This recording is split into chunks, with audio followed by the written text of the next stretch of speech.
چلے بھائی اگلا سوال ہے، کیا میں دو سگی بہنوں سے ایک ہی وقت میں نکاح کر سکتا ہوں یا نہیں؟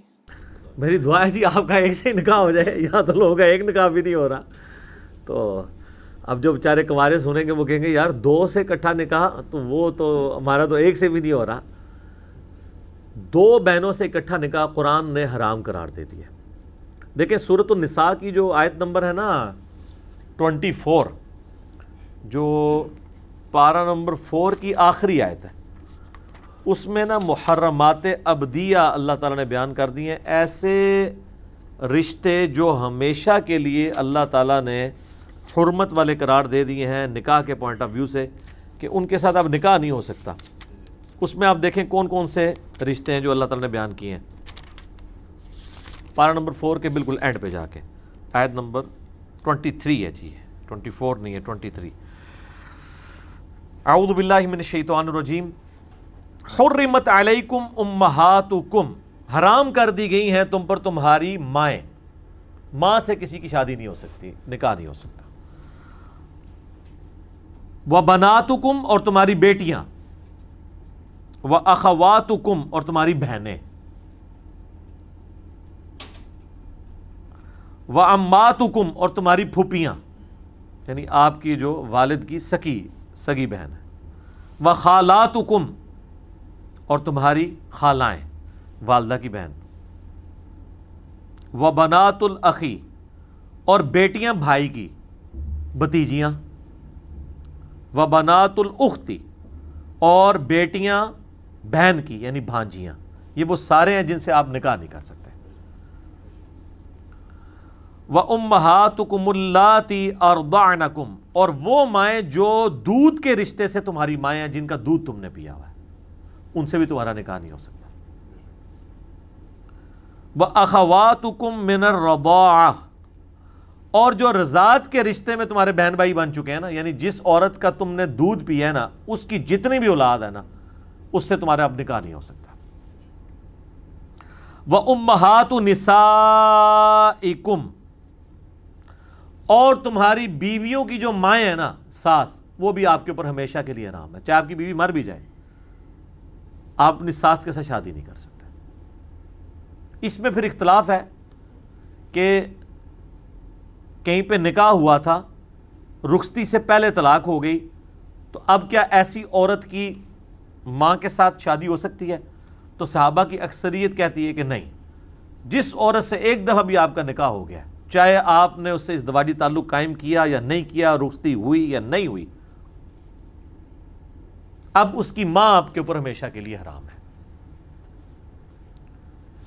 چونکہ قرآن میں یہ الفاظ جو تھے نا، اس سے بعض لوگوں نے اجتہاد کیا، وہ آگے الفاظ آ رہے ہیں، وَرَبَائِبُكُمُ اللَّاتِي فِي حُجُورِكُم مِّن نِّسَائِكُم، اور ایسی عورتیں ہیں جن سے تم شادی کر چکے ہو، ان کی جو بچیاں ہیں جو پہلے خامن سے تھی، وہ بھی تمہارے لیے حرام ہے، وہ تمہاری بیٹیوں کی مانند ہے۔ اللَّاتِي دَخَلْتُم بِهِنَّ، بشرطے کہ تم نے ان کے ساتھ ازدواجی تعلق قائم کر لیا ہو۔ تو یہ جو ہے نا کہ ایسی عورت جس سے آپ انٹر کورس کر لیں، اب بس اس کے بعد اس کی جو اولاد ہے نا، چاہے وہ آپ کی شادی سے پہلے کسی اور خامن سے تھی، یا آپ نے اس کو چھوڑ دیا اور وہ کہیں اور شادی کرتی ہے اور اس سے کوئی اولاد ہوتی ہے، وہ ہمیشہ کے لیے آپ پہ حرام ہوگی۔ تو یہ دخل تم بہن کا تعلق اس کے ساتھ ہے، لیکن بعض لوگ کہتے ہیں اگر ہم اسے پیچھے لے جائیں نا، ساس کے کیس میں، کہ ایسی عورتیں جن سے تم انٹر کورس کر چکے ہو، ان کی مائیں تم پر حرام ہے، لیکن یہ اس کے ساتھ بیٹھتا نہیں ہے، وہ بالکل الگ چیز ہے۔ تو صحابہ کرام بہرحال اس کو، چونکہ صحابہ دین میں حجت ہیں قرآن سمجھنے کے اعتبار سے، وہ اس کو حلال نہیں سمجھتے تھے، چاہے ازدواجی تعلق قائم کیا یا نہیں کیا، وہ کہتے تھے جو ایک دفعہ جس پہ آپ کی بیوی کے طور پہ نام بولا گیا، چاہے رخصتی ہوئی ہے یا نہیں ہوئی، نکاح ہو گیا، اب اس کی ماں کے ساتھ آپ شادی نہیں کر سکتے، وہ ساس ہمیشہ کے لیے حرام ہے۔ فَإِن لَّمْ تَكُونُوا دَخَلْتُم بِهِنَّ فَلَا جُنَاحَ عَلَيْكُمْ، ہاں اگر تم نے ان کے ساتھ ازدواجی تعلق قائم نہیں کیا اپنی بیویوں کے ساتھ تو پھر ان کی ماؤں کے ساتھ تمہارا ان کی اس اولاد کے ساتھ نکاح ہو سکتا ہے جو اگلے خامدوں سے تھی، جو پہلے گزر چکے. ساس کا معاملہ اس میں نہیں. وَحَلَائِلُ أَبْنَائِكُمُ الَّذِينَ مِنْ أَصْلَابِكُمْ وَأَن تَجْمَعُوا بَيْنَ الْأُخْتَيْنِ، اور جو یعنی تمہارے بیٹے ہیں ان کی بیویاں، جو صلبی تمہاری اولاد ہے ان کی بیویاں بھی تم پہ ہمیشہ کے لیے حرام ہیں. کوئی شخص اپنی بہو کے ساتھ شادی نہیں کر سکتا، چاہے اس کو طلاق دے دی ہو اس کے خاوند نے، چاہے اس کا وہ بیٹا مر گیا، یہ نہیں ہو سکتا. وَأَن تَجْمَعُوا بَيْنَ الْأُخْتَيْنِ، اور یہ بھی حرام ہے کہ دو بہنوں کو ایک نکاح میں جمع کرو. جو آپ کا سوال تھا یہ آخر میں آیا ہے، یہ جتنے محرمات کا ذکر ہوا آخر میں یہ اِلَّا مَا قَدْ سَلَف، سوائے اس کے جو پہلے ہو چکا. یعنی پہلے اگر یہ گناہ کیا تو توبہ کرو. اس کا یہ مطلب نہیں کہ اگر پہلے کسی نے کیا ہوا ہے تو وہ اب وہ رکھے گا، نہیں. اسلام میں جب 4 شادیوں کا حکم آیا نا تو جس نے پہلے 4 سے زیادہ کی تھی تو انہوں نے 4 سے اوپر والی سارے ان کو چھوڑ دیا. یہ نہیں ہے کہ وہ اب اسی طریقے سے چلتا رہے گا، نہیں، فوراً سے پہلے اس میں رجوع کرنا ہوگا. ان اللہ کان غفور رحیم، بے شک اللہ تعالیٰ بخشنے والا مہربان ہے. تو اب آپ یہ ذرا گننا شروع کریں کہ کتنے حرمت والے رشتے ہیں. نمبر 1 مائیں، نمبر 2 بیٹیاں، نمبر 3 بہنیں، نمبر 4 پھوپھیاں، نمبر 5 خالائیں، نمبر 6 بھتیجیاں، نمبر 7 بھانجیاں، نمبر 8 رضائی دودھ کے رشتے سے مائیں، نمبر 9 ان ماؤں کی جو اولاد ہے جو دودھ کے رشتے سے آپ کے بہن بھائی ہیں، نمبر 10 ساس سے ہمیشہ کے لیے نکاح حرام ہے، چاہے رخصتی آپ کی اس کی بیٹی کے ساتھ شادی کے بعد ہوئی یا نہیں ہوئی. یہ 10 ہو گئی. نمبر 11 وہ عورتیں جو آپ کے نکاح میں ہیں ان کی جو اولاد پہلے جو خامند گزر چکے ہیں نا ان سے ہے، بشرطے کہ اس عورت کے ساتھ آپ نے ازدواجی تعلق قائم کیا. اور پھر ساتھ آیا کہ اگر ازدواجی تعلق قائم نہیں کیا، صرف نکاح ہی ہوا تھا اور طلاق ہو گئی، تو ان کی اس پچھلی والی اولاد کے ساتھ آپ شادی کر سکتے ہیں. اور نمبر 12 آپ کی بہو جو آپ کے صلبی بیٹوں کی بیویاں ہیں وہ بھی ہمیشہ کے لیے آپ کے اوپر حرام ہے. اور نمبر 13 یہ بھی حرام ہے کہ 2 بہنوں کو ایک نکاح میں اکٹھا کیا جائے. 13 حرمت والے رشتے آئے ہیں، بس یہ 13 رشتے ہی حرام ہیں، باقی 13 کروڑ سے زیادہ عورتیں آپ کے لیے لال ہیں. یہ نہ ہو کسی کو ٹینشن ہو جائے کہ یہ بھی حرام ہے، تو بچہ کیڑا ہے. صرف 13 ہی حرام ہے، باقی سب کے سب حلال ہیں. ٹھیک ہے جی. اس میں ایک ایکسٹینشن ہے اس کی تفسیر کے طور پہ. بخاری اور مسلم میں حدیث ہے، نبی علیہ السلام نے فرمایا کہ پھوپھی اور بھتیجی کو ایک نکاح میں جمع کرنا حرام ہے،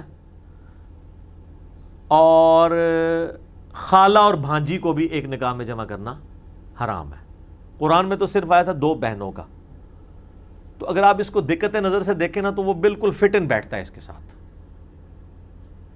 وہ رشتہ چل بھی 2 بہنیں اگر نکاح کے اندر ہوں گی تو آپ دیکھیں گے کہ وہ ان کی آپس کا جو بہنوں والا رشتہ ہے وہ بھی خراب ہو جائے گا. 2 بھائیوں کی شادی 2 بہنوں کے ساتھ ہو جائے وہ رشتے چل رہے ہوتے تو وہ ایک خاوند اندر 2 بہنیں آ جان تو اتو بڑا ایٹم بم ہے. 2 بھائیوں کی شادی آپ 2 بہنوں کے ساتھ کرا دیں، یعنی وہ آپس میں ہم زلف ہوں تو وہ مصیبت بنی ہوئی ہوتے ہیں. یا بہنیں جو ہے ڈومیننٹ کر جاتی ہیں خامدوں کے اوپر، یہ خامدوں نے وہ دبا لی ہوتی ہیں. تو ایک خامند کے اندر اگر 2 بہنیں آ جائیں گی تو کیا بنے گا، کیونکہ وہ ریسورسز شیئر ہو رہے ہوں گے. اسی طریقے سے پھوپھی اور بھتیجی اگر ایک جگہ جمع ہو جائیں گے، یا خالہ اور بھانجی ایک جگہ جمع ہو جائیں گے تو وہ بھی مسئلہ ہو جائے گا. بخاری و مسلم میں حدیث ہے کہ جو رشتے خون کی وجہ سے، نسب کی وجہ سے حرام ہے وہی دودھ کی وجہ سے بھی حرام ہو جائیں گے. یعنی جس طرح یہ رشتہ نسب کا ہوتا ہے نا قائم، اسی طریقے سے دودھ کے جو بھی رشتے ہوں گے نا وہ حرام ہو جائیں گے. لیکن اس میں یاد رکھیے گا، ایک بچے نے دودھ پیا کسی عورت کا تو بس اس بچے کے لیے اس عورت کی اولاد حرام ہوئی ہے، اس بچے کے بہن بھائیوں کے لیے نہیں حرام ہوئی، کیونکہ اس بچے کے بہن بھائی جو ہے نا وہ اس عورت کے بیٹے نہیں ہیں، کیونکہ انہوں نے دودھ تو نہیں پیا ہوا. وہ رشتہ یہ اکثر لوگ پوچھ رہے ہوتے ہیں کہ عہدہ ہو جائے گا بھائی جی. صرف وہ ایک بندے نے جو، اور وہ بھی صحیح مسلم میں حدیث ہے کہ 1 یا 2 دفعہ دودھ پینے سے نہیں، 5 دفعہ کم از کم دودھ پیا جائے مختلف اوقات میں، تب رضاعت کا رشتہ قائم ہوتا ہے. تھوڑا سا دودھ پلانے سے رضاعت کا رشتہ قائم نہیں ہوتا، 5 دفعہ کم از کم. وہ صحیح مسلم میں حدیث موجود ہے. اور صحیح مسلم میں حدیث ہے کہ یہ جو دودھ سے رشتہ قائم ہونا ہے یہ بھوک کی عمر تک ہے، اور اما عائشہ کہتی ہیں وہ بھوک کی عمر 2 سال ہے، جو قرآن میں آئی ہے سورۃ البقرہ میں آج ہم نے پڑھی کہ 2 سال تک یعنی دودھ پلانا ہے. تو وہ 2 سال کے اندر اگر دودھ پی لے وہ بچہ، یہ نہیں ہے کہ ایک جوان بندہ دودھ پی لے کسی عورت کا تو وہ اس کا بیٹا بن جائے گا. تسی آسرے ہوتے سعودی مفتی نے فتوے دیتے ہوئے نہیں دیتے. یہاں پہ ایک بھائی آئے وہ ایک عرب کنٹری سے، تو وہ کہہ رہے تھے ہمارے آفس کے اندر تو باقاعدہ انہوں نے عرب کے علماء سے، یہاں پہ بھی کئی اہل حدیث یہ کہتے ہیں، بہت کم، سارے نہیں، تو وہ کہتے ہیں انہوں نے وہ علماء عرب سے فتویٰ لے لیا تھا کہ تو ہماری جو فیمیل یہاں پہ ہیں ان کا وہ سارے آفس کولیگ نے دودھ پی لیا، وہ سارے بہن بھائی ہیں. یہ اس طرح کرنے بہن بھائی کو بن جائے گا یار. اور آج کا تو چونکہ انجیکشنز ایسے آ گئے ہیں کہ یعنی کوئی عورت اگر پریگننٹ نہ بھی ہو تب بھی اس کا دودھ اتر سکتا ہے انجیکشن کے ذریعے، شادی شدہ نہ بھی ہو. ظاہر ہے وہ ہارمونز ہیں نا، اب سائنس نے ترقی کر لی ہے نا، ہارمونز ہی اتار رہے ہیں نا آپ کے. اگر بھینسوں کو ٹیکے لگا کے خالی ٹیکہ لا کے بھی دودھ نکل آتا ہے، کیوں جی عثمان بھائی؟ یہ عثمان بھائی اگلے دن ایک جگہ دودھ لینے کے لیے گئے نا، تو وہ بھینسوں کو ٹیکہ لگاتے ہیں دودھ اتارنے کے لیے نا.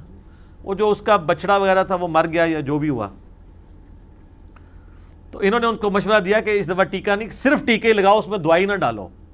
تو اس نے جیسے ہی خالی ٹیکہ بھی لگایا نا تو دودھ نیچے آ گیا، اور دہشت کھا کے، پتہ نہیں عثمان صاحب تو ہڈی دہشت کھا دی ہے انہیں کہ ٹیکے دی کھا دی ہے. تو وہ اس نے کہا بھائی جی تسی بڑی مہربانی کی تھی، ساڑھے پیسے بچا لینے، پہلے ٹیکہ پڑنا دے، وہ خالی سرنج ہی مارا گے 5 روپے دی، ٹھا سرنج ماری، دودھ دینا شروع. میرا خیال ہے وہ شاید اس سوئی کی تکلیف یا ڈر کی وجہ سے نا دودھ اترا ہے. ویسے تو وہ جو ہے نا وہ خاص ٹیکہ ہے جو دیا جاتا ہے، اس کے اوپر میرے علیحدہ سے ایک کلپ ریکارڈڈ ہے کہ یہ ٹیکے والا دودھ جو ہے اس طریقے سے یہ ناجائز ہے، کیونکہ یہ میڈیکلی بھی غلط ہے. اس دودھ جو آئے گا اور پلس اس بھینس کو بھی جس طریقے سے یہ لاغر کر دیتے ہیں اور بعد میں اس کا پھر گوشت بھی مارکیٹ کے اندر آتا ہے. تو یہ اس مسئلے کو سمجھیں. یہ جو میں کہہ رہا ہوں نا بھتیجی اور پھپھی اور بھانجی اور خالہ کو جمع کرنا حرام ہے، یہ بخاری مسلم میں ہے. قرآن میں صرف آیا تھا 2 بہنیں. تو اس کو سمجھنے کے لیے نا علماء نے ایک سمپل سا فارمولہ بنایا ہے کہ ہر وہ 2 عورتیں ایک مرد کے انڈر جمع نہیں ہو سکتی کہ جن عورتوں میں سے ایک کو مرد اگر تصور کر لیا جائے تو دوسری عورت کے ساتھ اس کی شادی نہ ہو سکتی ہو. مثلا 2 بہنیں ہیں، بہنوں میں سے ایک بہن کو اگر مرد تصور کر لیا جائے، دوسری کو عورت ہی، تو کیا یہ ان 2 عورتوں کی آپس میں شادی ہو سکتی ہے؟ نہیں.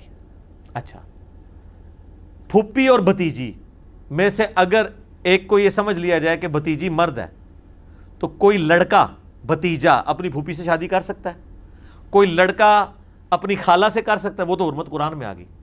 تو جس طرح یہ فارمولہ بنتا ہے نا، اس تحت وہ عورتیں جن میں سے ایک کو مرد تصور کر لیا جائے، وہ 2 عورتیں بھی کسی ایک اور مرد کے اندر ایک وقت میں جمع نہیں ہو سکتی.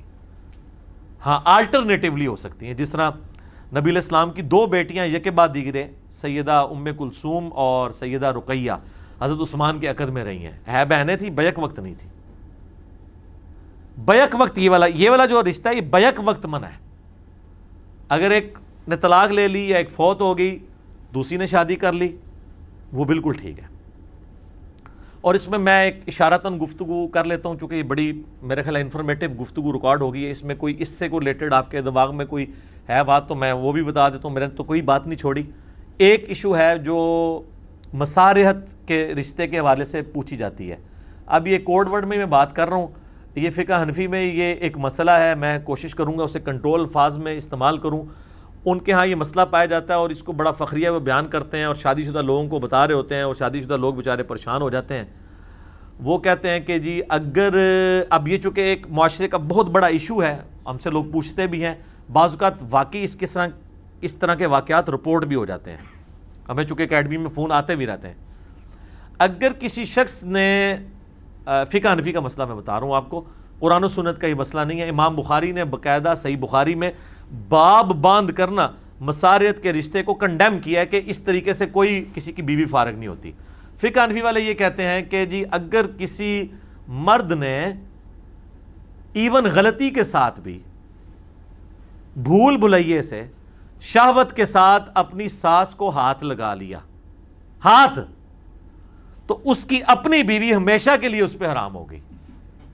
جی یہ پیٹ مسئلہ ہے، اور بڑے فخریہ بتاتے ہیں اس اعتبار سے کہ یہ پتہ جے یقین کرو تہاڈی پبلک نو اگر اینج پتہ لگنا شروع ہو جائے نا تو تانوں طلاقاں دے کے ٹر جانو، اپنی بیوی تو نہیں انہوں نے چھڈنی، تانوں نہیں انہوں نے چھڈنا. ٹھیک ہے، جس طرح میں نے ان کا مسئلہ بتایا تھا نا، یہ کہتے ہیں گن پوائنٹ پہ طلاق دلوائی جا سکتی ہے، جبکہ قرآن سورہ النحل میں کہتا ہے کہ اگر کسی میں زندگی موت کی کشمکش بن گئی، گن پوائنٹ پہ اسے ایک تلوار کی نوک پہ کوئی کہتا ہے نا کلمہ کفر بک، اور دل میں ایمان ہے تو وہ کفر بول بھی دے تو اس کا ایمان نہیں جاتا، تو بیوی کیسے چلی جائے گی؟ اسے کہتے ہیں جبری طلاق. یہ کہتے ہیں نہیں، طلاق جبری واقعہ ہو جاتی ہے. سر اگر یہ ہونا شروع ہو جائے تو یہی کچھ تو پہلے ہوتا تھا، حکمران بنو امیہ اور بنو عباس کے یہی تو کرتے تھے لوگوں کی عورتیں ہتھیانے کے لیے. اگر وہ کہتا ہے نہیں ہو جاتی ہے تو پھر اس کا علاج میں نے ان کو یہی دیا. یہ کہتے ہیں بڑا خطرناک کھیل کھیل رہا ہے. یہ خطرناک کھیل صرف سمجھانے کے لیے، میں نہیں کہتا آپ کریں.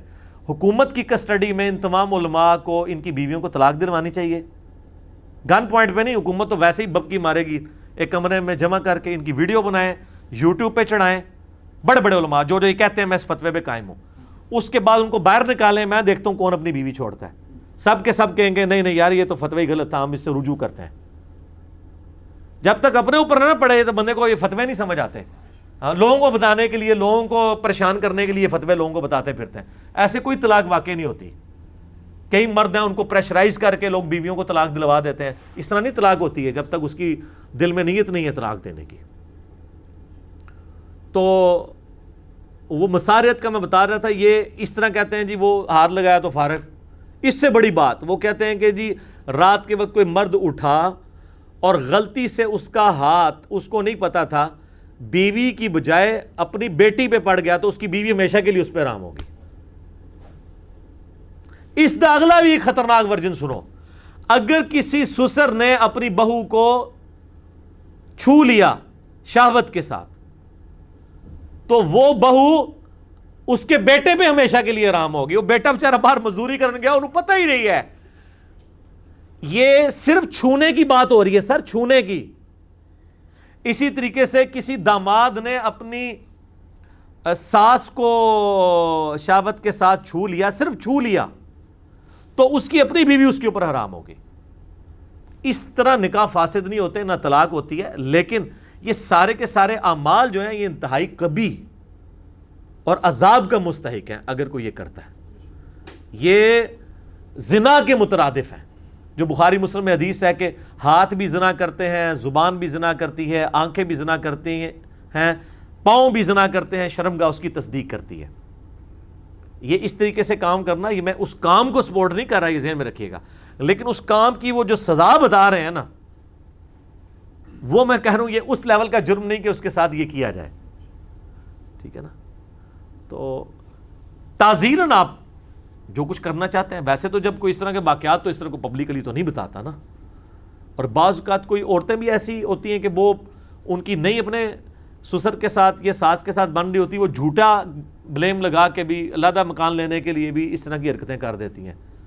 اور بعض اوقات جینون کیس بھی ہوتا ہے. لیکن یہ مساریت کا چونکہ لوگ پوچھتے تھے تو مجھے بڑی دفعہ میرے اسٹوڈنٹ نے کہا یہ سوال اتنا آتا ہے تو اس کو کہیں بریف کریں. تو اب چونکہ یہ ایک محرمات ابدیہ ڈسکس ہو رہے تھے، اس کے کانٹیکسٹ میں نے اسے ڈسکس کیا. میں اس پہ کوئی بےہودہ قسم کا وہ تھامنیل بنا کے اسے اپلوڈ نہیں کرواؤں گا.